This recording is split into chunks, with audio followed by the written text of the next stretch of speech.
banks ring up a New Year boom. Robbed of his present at knife point. And the business going crackers for Christmas.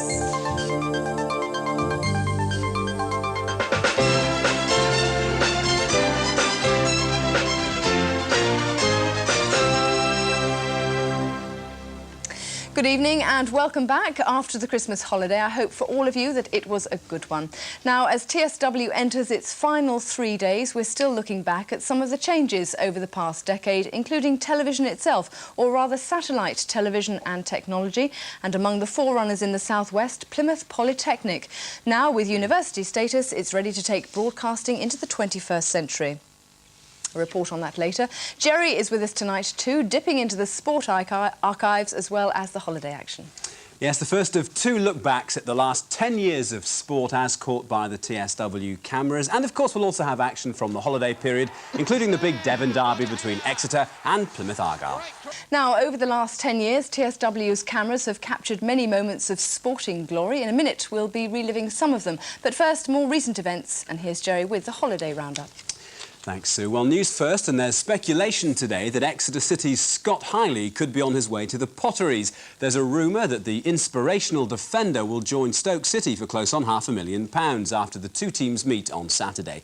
Well, stories like that, though, have followed Highley around for seasons. The club today said they knew nothing about any move. Well, let's stick with Exeter City because of all our three league teams, they had by far the best Christmas. It included a priceless win over Plymouth Argyle in the big Boxing Day derby. Both clubs had done their best to diffuse the sadly inevitable tension. Alan Ball even shaking hands with an Argyle fan at kick-off. On the field, though, the hospitality went further than Peter Shilton would have wanted. Pete Barraclough is the commentator. It's there! What a header! Great cross, and Peter Whiston on the far post. Perfectly placed header, and Peter Shilton hardly saw it go in. From that moment, Exeter dominated. They had 3 goals disallowed, this one from John Hodge, before another set-piece wrapped it up. The corner for Tom Kelly. Looks a good one too, yes! A cracking header, no doubt about it this time.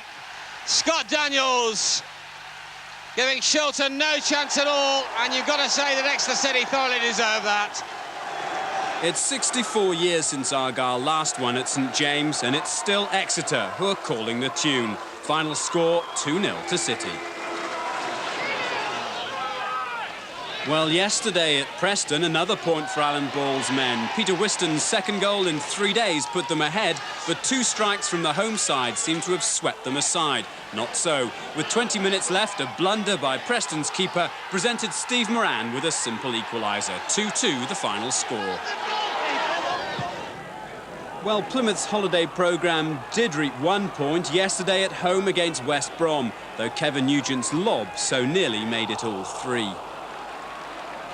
At the back, Jock Morrison excelled, but up front, despite a stream of chances, neither Nugent nor Marshall could pierce the Albion goal. Argyle 0, West Brom 0. Meanwhile, little festive cheer at Torquay. Brave defeat yesterday at Barnet and defeat on Boxing Day to a scrambled goal from visitors Walsall. Dean Smith, the scorer.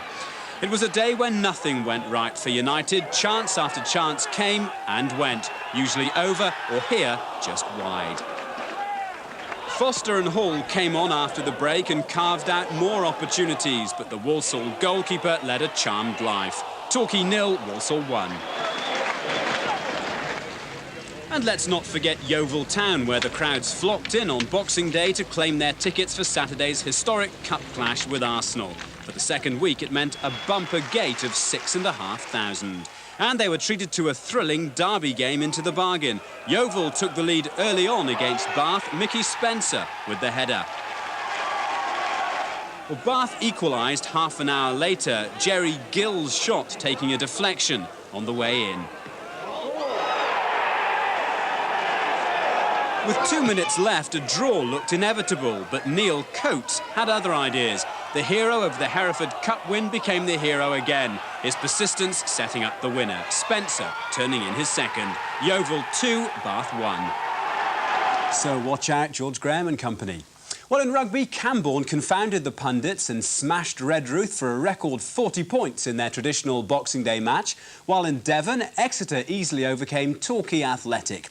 But the story of the weekend lay elsewhere, at Chepstow, where Somerset trainer Martin Pipe saddled not just the winner of the Welsh Grand National, but the first 4 to cross the line. Run for Free took the honours, followed by Riverside Boy, Mini Homer and Bonanza Boy. Pipe's next target, the elusive 6 winners at 1 meeting. Well, finally, Newton Abbot Racecourse has offered a £500 reward in the hunt for the vandals who smashed up buildings and equipment. It happened just hours after the traditional Boxing Day meeting.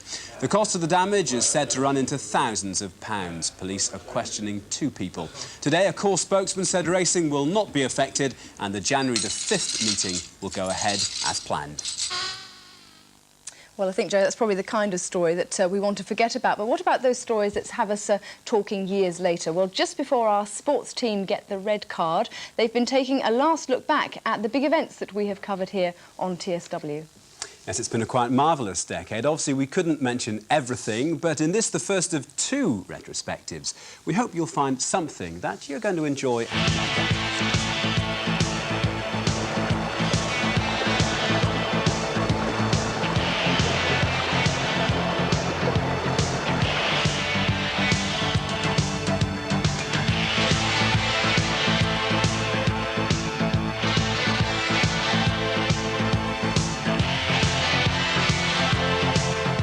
Obviously never going to replace the British Open courses simply because the Open is always played on the seaside lakes.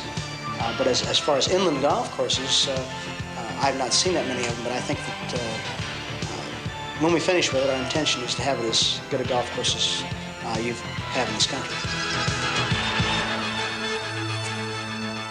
Let's have a look at the goal. Steve Cooper, nice ball. Can Staniforth get there? He does well. Staniforth into the centre, Tynan's there, the goalkeeper's at his goal, and there it is! The goal that Argyle so deserved, scored by Tommy Tynan. He got 2 against Port Vale in midweek. He's got another today that could put Plymouth Argyle into the quarter-finals of the FA Cup, and the Plymouth Argyle fans going absolutely mad. It's about dreams, and all these lads are dreaming. And, let me rephrase that. I mean, there's going to be an awful lot of reality in 90 minutes' time or whatever. But it's been a great passage and it's been a great dream for them, and I'm sure none of them would admit, let's face it, that at the start of the season, they'd all be sitting here now.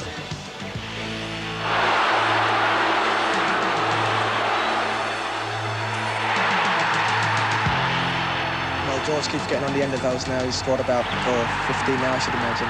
Most of them with his head. Well, of course, you're on your way to Wembley, but have you got a little feeling for Plymouth? Yeah, I do, because this really was their season with them being in trouble in the 3rd division. And with the performance they put on, I feel it's good for them. We had a couple of half chances, didn't go in, and I haven't seen it on the telly yet, but they tell me it's very close to the last bit with Kevin Hodges. I thought it hit the woodwork, but it just missed the goalpost. No, he struck it with outside of his left foot, and it was just coming away all the game.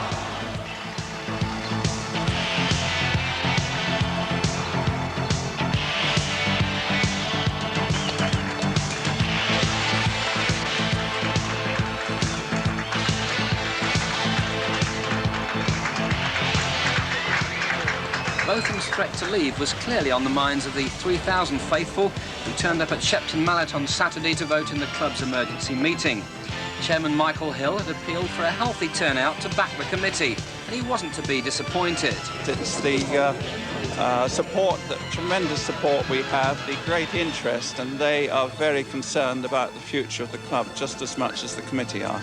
Television cameras were excluded from the debate itself. They missed a lively and often bitter exchange, but the end result was never in doubt, a 2-to-1 majority for the committee. We've stood up and we've been counted. And next season, if the cricket at Taunton is boring, they can't blame me.